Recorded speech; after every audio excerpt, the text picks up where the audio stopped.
Brazilian ফুটবলে মাঠের বাইরের গল্প প্রায় আলোচনা জন্ম দেয়। তবে এডার মিলিতাও ও পেরেরাকে ঘিরে সম্পর্কের সমীকরণ যেন সবকিছুকেই ছাড়িয়ে গেছে। ঘটনার শুরুটা বেশ আগেই। ব্রাজিলিয়ান মডেল ও ইনফ্লুয়েন্সার কারোলিনে লিমা একসময় সম্পর্কে ছিলেন মিলিতাওয়ের সঙ্গে এবং তাদের একটি সন্তানও রয়েছে। পরে তিনি সম্পর্কে জড়ান পেরেরার সঙ্গে, যা তারা সামাজিক যোগাযোগ মাধ্যমে প্রকাশ্যেই তুলে ধরেছিলেন। এদিকে নতুন মোড় নেয় যখন মিলিতাও নিজের নতুন সম্পর্ক সামনে আনেন। তিনি এখন পেরেরার সাবেক স্ত্রী তাইনা কাস্ত্রোর সঙ্গে সম্পর্কে জড়িয়েছেন। ইনস্টাগ্রামে একসঙ্গে ভিডিও ও ছবি প্রকাশ করে নিজেদের সম্পর্কের বিষয়টি কার্যত নিশ্চিত করেন। তাইনা কাস্ত্রো ও পেরেরার বিচ্ছেদ ঘটে 24 সালের জুলাই, যা পরে পেরেরা আনুষ্ঠানিকভাবে নিশ্চিত করেন। তিনি জানান, পারস্পরিক সমঝোতার ভিত্তিতে তাদের সম্পর্কের ইতি হয়েছে এবং সেখানে কোনো ধরনের অবিশ্বাস বা তিক্ততা ছিল না। এরপর থেকে দুই নতুন জুটির ঘনিষ্ঠতা সামাজিক যোগাযোগ মাধ্যমে স্পষ্ট হয়ে ওঠে।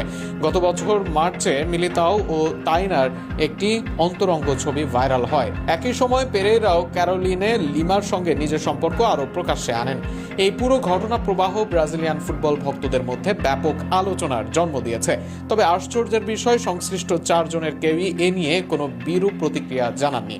ফুটবলের ইতিহাসে এমন সম্পর্কের জটিলতা নতুন নয়। Mauro Icardi, Wanda Nara, Kevin De Bruyne এবং ম্যাক্সি লোপেজের আলোচিত সম্পর্ক একসময় ব্যাপক চর্চার জন্ম দিয়েছিল। সব মিলিয়ে মিলিতাও পেরেরা ঘিরে এই সম্পর্কের পালাবদল আবারও মনে করিয়ে দিল, ফুটবলের নাটক শুধু মাঠে সীমাবদ্ধ নয়, মাঠের বাইরেও কম আকর্ষণীয় কিছু ঘটে না। আর ব্রাজিল হলে তো তা ছাড়িয়ে যায় সবকিছুকেই।